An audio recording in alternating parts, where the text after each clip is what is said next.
In today's episode, I'm creating a miniature wreath with dried hydrangeas that has a double purpose as an aromatic oil diffuser. Let's get started.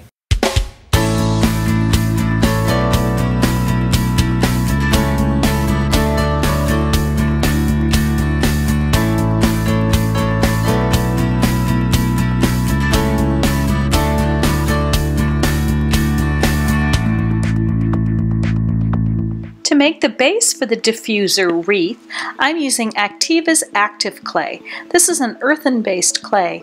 It's available in white or terracotta. I'm using terracotta. Active clay is very soft and pliable right out of the package. It's very easy to work with. But since I want a flat sheet, I'm not going to do anything other than take my clay roller and roll it a bit thinner than it was in the package. I rolled to a little more than 1/4 of an inch. And then select the size that you want your wreath to be and use a circle cutter, or you can use a glass or a lid off of a jar and go ahead and cut a circle from the rolled clay.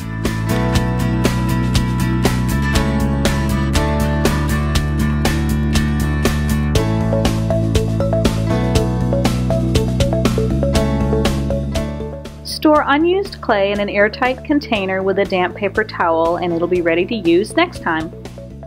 To dry the hydrangeas for the wreath, I'm using Activa's Flower Drying Art Silica Gel. This is a very easy product to use. You start by putting about 1.5 inches into the bottom of your container and then place your flowers into the gel. I cut my hydrangea into smaller pieces to make it easier to handle. Once I had them all laid out into the gel, I went ahead and sprinkled on more gel to fill them in around each petal to the top. You'll notice that there's lots of petals left in my gel because this gel is reusable and you can dry endless flowers with this package.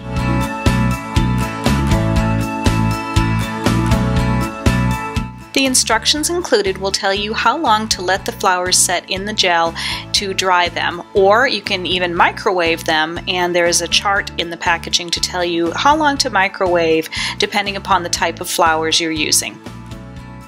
I microwaved my flowers, so now I'm ready to proceed. I like to use a fork to carefully lift my flowers out of the silica drying gel and give them a little shake to remove any excess particles.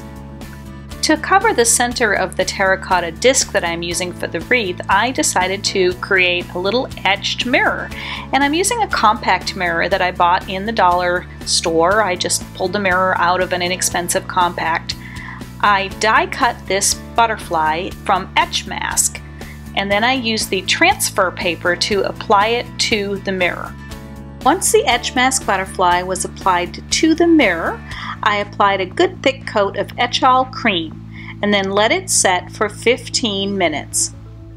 After the 15 minutes has passed, use the squeegee to return the etch-all cream to the jar. Etch-all is reusable. Wash your mirror, remove the etch mask, and let it dry. Now that the terracotta base is thoroughly dry, it's good and solid, it's time to go ahead and assemble the wreath. To do that, I'm using a clear drying heavy-duty adhesive. And I started with a little loop of burlap ribbon that I'm going to glue to the top front of the wreath. That way we can hide the ends with some of the hydrangeas. And then I glued that etched mirror to the center of the terracotta disc.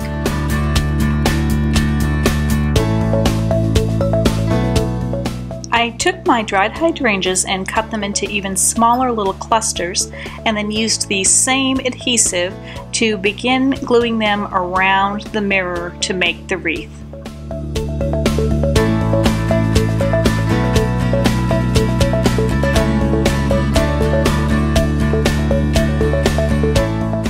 Once you've finished filling in anywhere needed with those little flowers, let it dry completely, and then you're ready to hang it.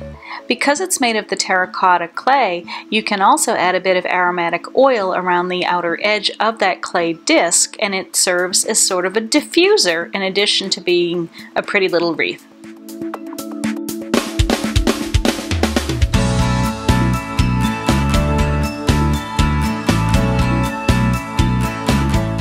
We hope you enjoyed our Flower Festival series sponsored by Activa, Etchall, and Judykins. Remember to follow us on social media and go to our website to sign up for a chance to win a box full of crafting goodies. And don't forget, when creativity knocks, open the door.